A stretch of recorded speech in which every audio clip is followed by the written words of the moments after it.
E aí, turma boa, sejam todos bem-vindos ao canal Sala Web de Aula, auxiliando na educação. Sou o professor Fernando Silva e esta é mais uma videoaula do nosso canal. Então vamos para a nossa videoaula de hoje. Na nossa videoaula de hoje teremos Ciências nono ano. Nosso conteúdo, Gravitação, parte 3. Nosso assunto abordado de hoje, Sol e outras estrelas. Esse conteúdo você encontra no capítulo 9 do seu livro didático, nas páginas 190 e 191. Então, vamos aí para o conteúdo. O Sol e outras estrelas, vamos falar aqui um pouco sobre a temperatura e a cor das estrelas, certo? Então, segundo, vamos ver aqui o nosso conteúdo. Existem estrelas vermelhas, laranjas, amarelas, brancas e azuis, certo? Então, ao contrário do que a gente pensava, não é só porque o nosso Sol é amarelo que todas as estrelas são amarelas. As diferentes cores estão relacionadas à temperatura da parte externa da estrela, aquela que, como a fotosfera solar, é responsável pela emissão de luz, ok? Mesmo entre as estrelas de uma mesma cor, digamos estrelas amarelas, diversas tonalidades podem ocorrer. Por exemplo, desde um amarelo alaranjado até um amarelo esbranquiçado. Então, mesmo na categoria de estrela amarela, nós temos tons de amarelo diferentes. Isso devido a que tudo está relacionado à temperatura da parte externa da estrela, ok? No final do século XIX e no início do século XX, foram feitos muitos estudos científicos sobre a luz emitida pelas estrelas, destacando-se, entre outros, os realizados pela escocesa Wilhelmina Fleming, 1857-1911, e pela estadunidense N.J. Cannon, certo? Esses estudos possibilitaram dividir as estrelas em categorias. Olha aí. Então já vamos dividir elas aqui em categorias. Essas categorias são chamadas de classes espectrais. Então, classes espectrais são as características, né? São como nós dividimos as classes em que estão divididas as estrelas, ok? De acordo com a característica dos espectros luminosos estelares. Recorde que o que é um espectro no item 4 do capítulo 3. Então, qualquer dúvida, volta lá para o item, o tópico 4 do capítulo 3 do seu livro didático. As classes espectrais são designadas pelas letras O, B, A, F, G, K e M, sempre maiúsculas, que estão representando um conjunto, certo? Uma classe. Nessa sequência, do jeito que está aqui, O para B, para A, para F, para G, para K e para M, nessa sequência, a temperatura decresce de O para M. Ou seja, as estrelas da classe O são as mais quentes e as de classe M são as mais frias. Então, à medida que a estrela vai tendo temperatura mais fria, ela vai descendo a categoria maior O e vai descendo até chegar na categoria menor M, ok? Os textos abaixo das ilustrações do esquema a seguir mencionam a cor predominante de uma classe espectral, a faixa de temperatura e exemplos de estrelas pertencentes àquela classe.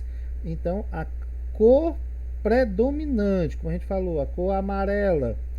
Então, essa classe aqui de estrelas tem a cor predominante amarelo, mas dependendo da temperatura no seu lado externo, sua camada externa, vai ter um amarelo com um tom, pode ter outro amarelo com outro tom, ok? Então, nós temos aqui as classes, por exemplo, O, a cor predominante, azul ou violeta. As temperaturas dessas estrelas giram entre 30.000 e 50.000 graus, né? A temperatura marcada em kelvins. Nós temos aqui Naus e Mintaka, certo? São exemplos de estrelas. E assim por diante. Da classe B, certo? A cor predominante é um outro tom de azul. As temperaturas 11.000 a 30.000. Lembre que acima de 30.000 até 50.000 Kelvin, né, é classe O.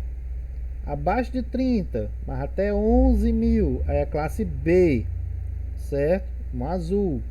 Abaixo de 11.000 kelvins até 7.500 já tem uma cor mais branca ou levemente azulada, né? Azul mais voltado para o branco, é a classe A. Abaixo de 7.500 até 5.900 Kelvin, a classe é F, branca ou amarela, certo? A cor predominante aqui na classe G é amarela, certo? Abaixo de 5.900 até 5.200. Entra como exemplo o nosso Sol, está nessa classe G, certo? Pela sua temperatura, e a temperatura diz a cor. A classe K, abaixo de 5.200 até 3.900 Kelvin. Nós temos aí, por exemplo, Aldebaran, certo? A estrela, a cor mais alaranjada. E nós temos a classe M, laranja ou vermelha, né? Abaixo de 3.900 até 2.500 Kelvin. Daí nós temos aí uma das maiores, que é a Betelgeuse, certo? A Antares, são gigantes vermelhas, certo? Não é porque ela é gigantesca que a temperatura vai ser gigantesca também. Veja só que uma das maiores estrelas catalogadas, Betelgeuse, muito maior do que o Sol, a temperatura é muito menor do que a do nosso Sol. Ela está na última classe, ok? Então, nem sempre tamanho é o documento principal, certo? Formação das estrelas. Então vamos ver aqui a formação segundo a hipótese científica mais aceita. As estrelas se formam a partir de nebulosas. O que são essas nebulosas? Certo? São nuvens interestelares contendo predominantemente gases com cerca de 3/4 de hidrogênio. Se eu dividir toda a área da minha nebulosa, certo? Nuvens de gases em 4 partes, 3 partes são de hidrogênio e uma parte é de hélio. Pode haver outros elementos presentes, mas respondem geralmente por cerca de 2% da massa, todo o conteúdo dessa nebulosa, certo? Aos poucos, a atração gravitacional provoca coalescência, aglutinação do material da nebulosa, forçando a se juntarem. Ao longo do tempo, eles vão sendo atraídos uns para os outros, ok? À medida que se encolhe, gira cada vez mais rápido ao redor do seu centro, torna-se mais plana, com um centro cada vez mais definido e protuberante, ou seja, maior. A temperatura no interior dessa esfera aumenta muito. Então, pelo que nós estamos vendo aqui, a nebulosa, essa nuvem de gases contendo hidrogênio e hélio, vai sendo atraído para o seu centro, certo? Cada vez ao longo dos milhares de milhões de anos vão sendo atraídos cada vez mais próximos. Ela vai começando a girar cada vez mais rápido, certo? E a temperatura, porque esses gases estão cada vez mais comprimidos, sendo arrastados para o seu centro, a temperatura vai aumentando cada vez mais, certo? Para entender por que esse aquecimento ocorre, pense no caso de um objeto aqui na Terra, suspenso a alguns metros de altura do solo. Se ele for solto, será atraído pelo planeta e a energia potencial gravitacional do sistema objeto Terra diminuirá durante a queda. Contudo, como a energia se conserva, a energia não pode ser destruída, ela apenas se transforma, certo? A energia potencial se converterá durante a queda em energia cinética, ou seja, a energia proveniente da gravidade que atrai um objeto para o centro da Terra, a gravidade da Terra, transforma a energia potencial, que é a da gravidade, vai ser transformada em energia cinética de movimento, porque eu solto esse objeto e ele vai sendo atraído para o centro do planeta, certo? Então, a energia potencial, que é da gravidade, se transforma em energia cinética, que é a energia de todo o corpo em movimento, gera energia cinética. Quando o objeto for freado pelo choque com o solo, essa energia cinética será convertida em energia térmica. Ao se chocar com o solo, a energia do movimento se transforma em energia de calor, térmica, e energia sonora, porque você escuta o estrondo, né? O som dele batendo no solo. Então veja que temos vários tipos de energia envolvidos e essa energia não é destruída, ela é apenas convertida. Inicialmente eu soltei o objeto, ele tinha energia potencial, certo? Gravitacional, foi transformada em energia de movimento cinética. Ao chegar no solo, essa energia cinética foi transformada em mais duas: energia térmica, gerou calor, e energia sonora, o impacto do objeto no solo, certo? Então, pegando esse exemplo de modo analógico, certo? Análogo, quando a atração gravitacional faz com que grandes massas de gás das nuvens interestelares se aproximem às nebulosas, a energia potencial gravitacional inicial do sistema, que estava atraindo essa nuvem para o centro, constituída pelas moléculas de gás muito separadas, converte-se gradualmente em energia cinética, porque estão sendo atraídas, estão entrando em movimento, essa nuvem de gases. E depois, quanto mais próxima ela vai ficando, essa energia cinética vai se transformando em energia térmica, de calor, o que faz a temperatura aumentar à medida que a nuvem coalesce, ou seja, se compacta, se diminui. Ou seja, nas bordas há uma temperatura, e quanto mais para o centro eu vou, mais a temperatura vai aumentando.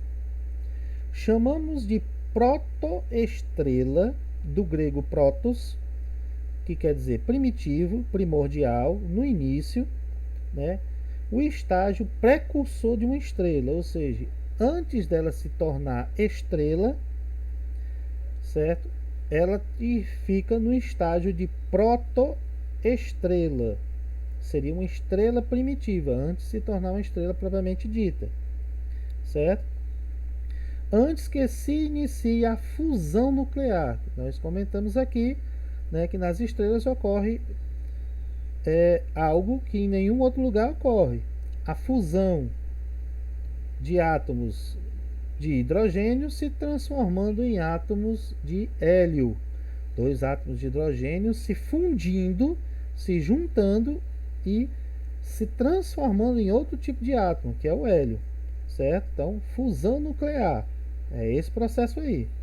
Estágio em que ainda está havendo acréscimo de gás e poeira estelar devido à atração gravitacional. Então, ela não é uma estrela propriamente dita, porque ainda há a atração, ainda tem muito mais material chegando, ok? Se a massa da protoestrela, vamos lá, se a massa da protoestrela for suficientemente alta, no mínimo por volta de 8% da massa do Sol, ou seja, 0,08 vezes a massa do Sol, né, solar, o aumento de temperatura proveniente da atração gravitacional possibilitará que a temperatura no núcleo atinja 10 milhões de kelvins, o mínimo necessário para que a fusão nuclear se inicie e se mantenha. Então, não é qualquer temperatura que vai forçar os átomos de hidrogênio se fundirem e formar hélio, certo? No mínimo, para que ocorra e que se mantenha a fusão nuclear, que é o que mantém uma estrela viva, o núcleo dela tem que atingir um mínimo de 10 milhões de kelvins, a temperatura de 10 milhões de kelvins. Caso a massa seja inferior a esse mínimo necessário, ou seja, 8% da massa do Sol, fazendo a comparação com o nosso Sol, a temperatura não subirá suficientemente para sustentar a fusão nuclear. Então, é o mínimo que tem que ter essa massa em comparação ao Sol. Mínimo de 8% do nosso Sol. Não atingir 8%, não vai manter a temperatura, ela não vai atingir os 10 milhões de Kelvin. Então, não vai sustentar a fusão nuclear. E o corpo celeste, nesse caso, é denominado anã marrom. Ela não chegou a se transformar em uma estrela das classes que falamos, certo? Por quê? Porque a temperatura do seu núcleo não atingiu 10 milhões de kelvins. Então, não vai acontecer a fusão nuclear. E ela é denominada de anã marrom. Se a massa inicial for muito grande, ou seja, nós falamos aqui da massa menor do que os 8%, mas se ela for superior a 100 vezes a massa do Sol, a temperatura no núcleo subirá tanto que a fusão nuclear ocorrerá com enorme rapidez, instantâneo, né? A ponto de a energia liberada provocar a violenta explosão da esfera de gás, espalhando seus constituintes, tudo que constitui ela, os gases, a poeira e tudo mais do espaço, vai ser tudo jogado pelo espaço, não havendo formação de estrela. Então, nós temos o mínimo e nós temos o máximo, certo? Se ele não chegar a 8% da massa do Sol, não ocorrerá, né, a temperatura de 10 milhões de kelvins e ela não se tornará uma estrela, se tornará um anã marrom. Mas se a massa dessa nebulosa for muito grande, né, ou seja, 100 vezes a massa do Sol, superior a 100 vezes a massa do Sol, a temperatura, quanto maior massa, maior atração, quanto maior atração, maior a temperatura. Então a temperatura do núcleo subirá tanto que ao invés delas fazer a fusão e se manter, ela vai explodir e espalhar todo o seu constituinte, tudo que está formando essa nebulosa pelo espaço, e ela nunca vai se formar uma estrela, ok? Assim, para que uma prévia, né, protoestrela se transforme em uma estrela, sua massa deve ser no mínimo 8% da massa solar e no máximo 100 vezes a massa solar. Menos do que isso, ela vira uma anã marrom. Mais do que isso, ela colapsa, explode, libera tanta energia que ela se dissolve, se desmancha. Então nós temos o mínimo e o máximo, ok? Então esse aí foi o nosso conteúdo de hoje. Vamos para a nossa atividade. Na nossa atividade temos, primeira, com o que estão relacionadas as diferentes cores existentes para as estrelas. Está relacionada aqui característica, as cores diferentes para as nossas estrelas. 2. Descreva como as estrelas estão divididas nas categorias chamadas classes espectrais, como eu divido elas, certo? Nessas classes espectrais. 3. Diga a qual classe espectral pertence o nosso Sol. 4. Segundo a hipótese científica mais aceita, as estrelas se formam a partir de nebulosas. Descreva, então, o que seriam essas nebulosas. A gente falou aqui. 5. O que seria o que chamamos de protoestrela? O que seria uma protoestrela? 6. Explique quando uma protoestrela é denominada anã marrom. Ok? Então essa aí foi a nossa atividade de hoje. Ok? Se você gostou do nosso conteúdo, deixa aí o seu joinha. Se você não é inscrito no nosso canal, se inscreva aí, ative o sininho das notificações para você ficar sempre antenado por nossas videoaulas e lives, ok? Temos também um outro local de acompanhamento para os nossos alunos, que é o site Educação na Web, onde você tem um acompanhamento de atividades, notas e outros avisos mais. Sempre durante a semana, tendo as nossas atividades e no final de semana ele sendo atualizado com o que aconteceu na semana, ok? Então, vamos ficando por aqui e até a nossa próxima videoaula.